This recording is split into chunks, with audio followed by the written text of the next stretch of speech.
My name is Julie Johnston. I am a sustainability education consultant with GreenHeart Education. I work with teachers around the world, helping them green their teaching. I, in the last 10 or 15 years, have become very concerned about climate change, and especially how it's going to impact the future of the students that I love and all the other children in the world. Now, I'm going to keep going here, folks, because I want to share a few of the memes to save the world. I believe that words have the power to create a compelling vision of the world that we want. So let me just run you through some of these. Compassion will be what saves us, but it's compassion for people who are already impacted. And that's what North Americans, sometimes we're too insular and we don't look to what's happening in other parts of the world. We don't check to see if maybe other people have already lost their loved ones to floods. You know, they've lost their livelihoods because they can't farm anymore. They've lost their food security, their water sources, their homes, and some people have lost their entire homeland. We already have our first climate refugees. It's compassion for today's children of all species. I don't want any one of us to think it's just a human issue, because it's not. We're taking millions of other species down with us. I think, what do they say, jellyfish and cockroaches might survive if we don't stop this. And all future generations. So we need to start thinking like an ancestor, I guess it is, right? Thinking about the people who are coming after us. Paul Hawkins said, we are stealing the future, selling it to the present, and calling it GDP. So that's lousy economics, in my view. Over 10,000 years, we have evolved into an agricultural species dependent on agriculture, right? But agriculture is dependent on a stable climate.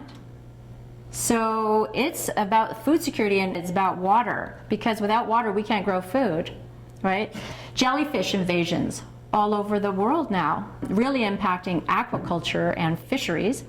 And corn, which is one of the biggest crops in the world, is stressed by heat. So I think once it gets over 87 degrees Fahrenheit, something like that, the corn goes into heat stress.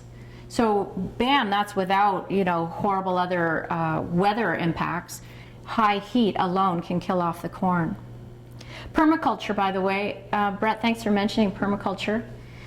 If you don't know about it, please read up on permaculture. And if you've got the money and the time, please take a course in permaculture, because it just is so exciting, the changes we can make urban and rural areas through permaculture, which in 10 words or less is all about growing as much food as we can wherever we can grow it. But it's richer than that.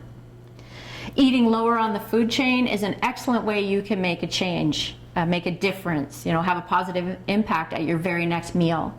The lower you go on the food chain, the fewer greenhouse gas emissions your diet is emitting. None of this is going to be easy, but we can start to think of them as simple, common sense, let's do them kinds of responses. There's more than one solution, but there are some simple things we need to do fast in order to make sure we're on the right track.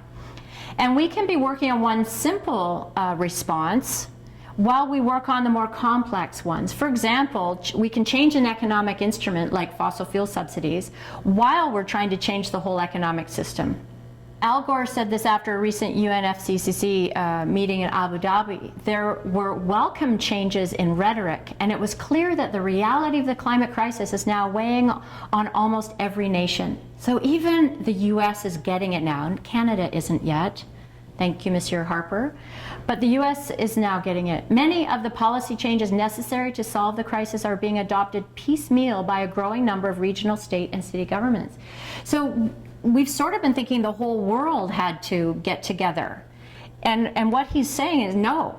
He was hearing reports from different countries. They're just going ahead with solutions.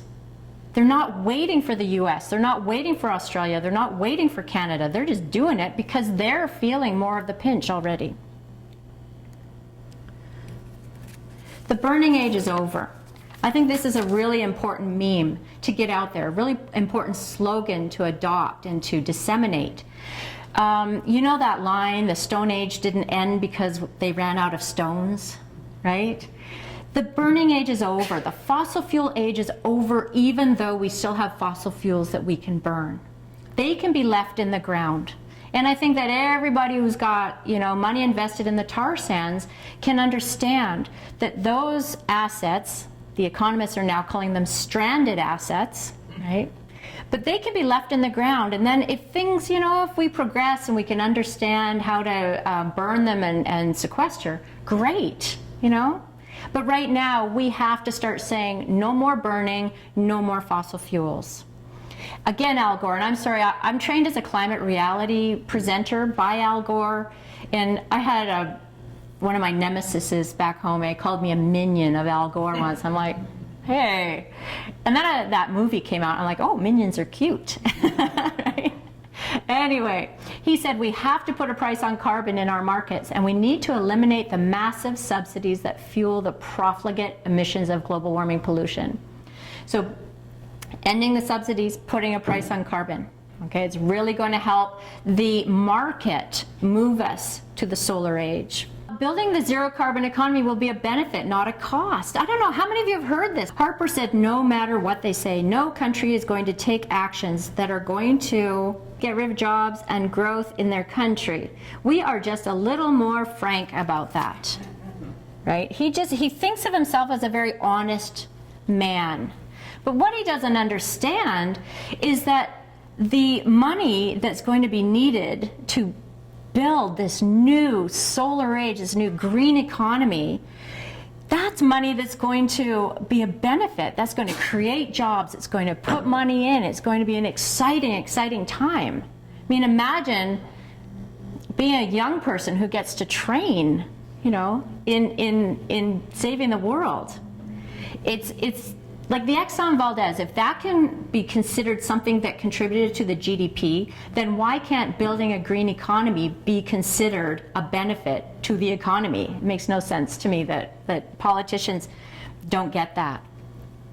So what we're suggesting is that we think Manhattan Project or Apollo program or Marshall Plan. Okay? Now, I'm not too happy about the whole Manhattan Project thing, but what they were able to accomplish when they put their minds and some money to it. The Apollo program, we walked on the moon, okay? But they put their minds to it and their money to it. The Marshall Plan, Marshall Plan was $13 billion after World War II, and Europe was rebuilt within 4 years. So why can't we take some of the money that we're putting into the military, for example, or take the military, right, and get them doing the good work of retrofitting and moving things over to the renewable energy economy? Don't let anyone tell us it's too expensive to ensure our children's future. That's just not fair to the kids.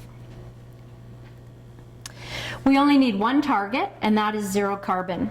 So I think that let's encourage people to forget about percentages and baselines, because let's face it, a lot of us don't like math, right? We don't do numbers.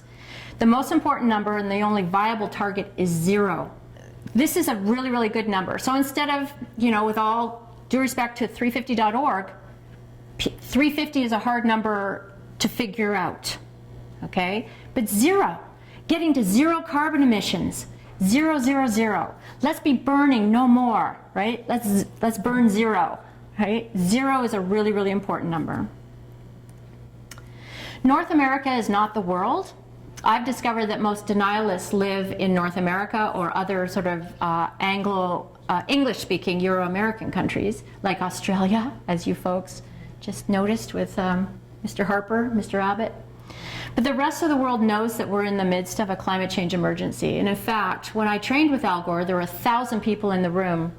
And on the second day in the afternoon, the head of the organization got up on stage. She said, folks, we have a bit of a problem. We have some people here from other countries, and they don't want to sit through what we're telling you, because we're talking to you about how to win the conversation with deniers. They don't have deniers at home because they actually have climate change at home. So I just wanted to let you know that those people are now going to go into their own room and they're going to talk about solutions. It's like, wow, huh? North America is not the world. What we can do is create political will. If you can't promise your whole life to this fight for the next 18 months, what about if you wrote one letter a week? What if you chose one TV show per week where you wrote a letter instead of watching TV? And you could write to Ban Ki-moon, the UN Secretary General, and let him know what you want him to accomplish in New York and in Lima, and then next year in Paris. What if we wrote to, I couldn't even write his name, look at that, I couldn't even write the man's name, huh? The Canadian Prime Minister. Does a disservice to the word prime, huh? Anyway, he needs to start hearing some of this stuff because he honestly doesn't understand that moving away from fossil fuels can be an economic benefit. Provincial premiers and our provincial elected officials and local people, school board trustees, we are not doing a good job of teaching kids about climate change, even still. Educate these people and communicate your expectations. And Al Gore keeps saying, tell them you will support them if they do something about climate change. Geoengineering is like a tracheotomy, so we'd better use our EpiPen, folks, okay? Nobody wants geoengineering. Well, there might be a few geoengineers around who want geoengineering, but the rest of us don't want it. But I think what we have to do is be willing to demand an emergency response to the climate change emergency, okay? Every person in this room can go out and write to our Prime Minister and say, climate change is an emergency and I care about it and I need you to change your stance, right? We need to treat it like an emergency because otherwise we need to be ready to implement geoengineering at the last minute, like a tracheotomy, okay? And then if you're allergic to bee stings, you carry an EpiPen. If you don't use it, you could die. Now, I saved this one for last because I'm going to end on a positive note. But it sounds kind of funny to say hope schmope, doesn't it? So many people say, oh, we can't be negative. Well, this is the most negative thing that's ever happened to the human species. Doom and gloom. Yep, that's what's going to happen if we don't act. So hope schmope, folks. Action is our only hope. Okay? Learning is action, so you are taking action by being here today. Talking is action, so everybody you talk to about what you've learned here today is taking action. Creating political will is action.